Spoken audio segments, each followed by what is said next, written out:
starting with Saudi writer's disappearance. U.S. Secretary of State Mike Pompeo met on Tuesday with Saudi Arabia's King Salman and his son Crown Prince Mohammed bin Salman over the disappearance and alleged slaying at the kingdom's hands of Saudi writer Jamal Khashogg at its consulate in Istanbul. Pompeo's arrival came hours after Turkish forensics team finished its search inside the consulate, but police planned a second search inside the Saudi consul's home in Istanbul, according to a Turkish Foreign Ministry official. Pompeo landed in Riyadh on Tuesday morning and was welcomed by Saudi Foreign Minister Adel al-Jubayr on landing. In relation to the same profile, the UN Human Rights Office is calling for the immediate and absolute lifting of diplomatic immunity enjoyed by any officials or premises in the investigation into the disappearance and suspected slaying of Saudi writer Jamal Khashogg. UN Rights Chief said the inviolability or immunity of people or premises granted under the 1963 Vienna Convention on Consular Relations should be waived immediately. She also said on Tuesday the onus is on the Saudi authorities to reveal what happened and insisted no further obstacles should be placed in the way of a quick, thorough, impartial and transparent investigation.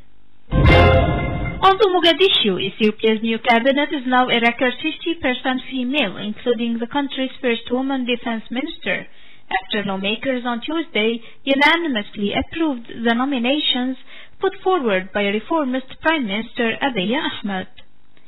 Abiy said while presenting his choices, our women ministers will disapprove the old adage that women can't lead.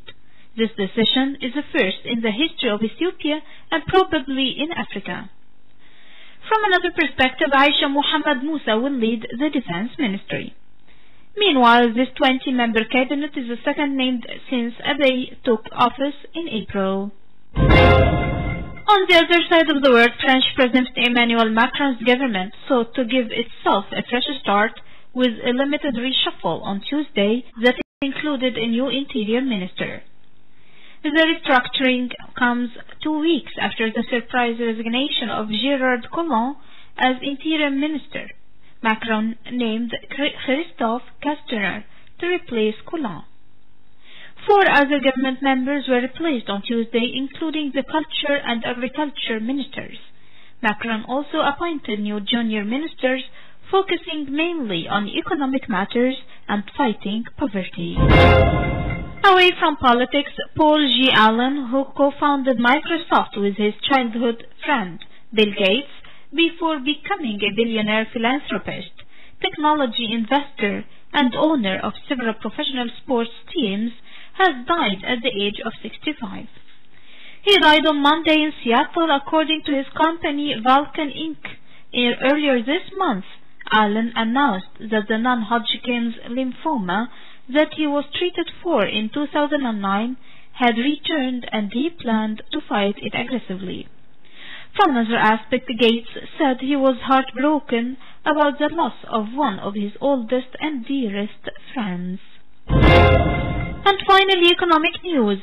World stock markets were mostly higher on Tuesday after strong earnings reports in the United States.